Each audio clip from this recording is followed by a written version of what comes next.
Hello, on the screen is a summary of what I will go over in this video.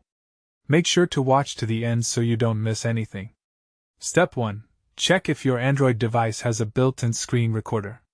Most modern phones come with this feature already installed, so you might not need to download anything extra. Just swipe down from the top of your screen twice to access Quick Settings. Step 2. Open your Quick Settings panel and look for a screen record option. It's usually represented by a small circle icon or a camera-like symbol. If you don't see it immediately, tap the Edit button to customize which shortcuts appear.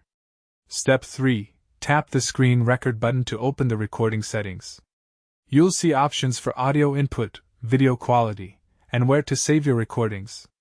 Choose whether you want to record system sound, microphone, or both depending on what you need. Step 4. Adjust your preferences like resolution and frame rate before you start. Higher quality will use more storage, so pick what works for your device. Most people find 1080p at 60 frames per second to be the sweet spot. Step 5. Hit the Start or Record button to begin capturing your screen. A countdown timer will appear, giving you a few seconds before recording actually begins. Once it starts, perform whatever actions you want to capture, and when you're done, swipe down and tap Stop to end the recording. Your video will automatically save to your gallery.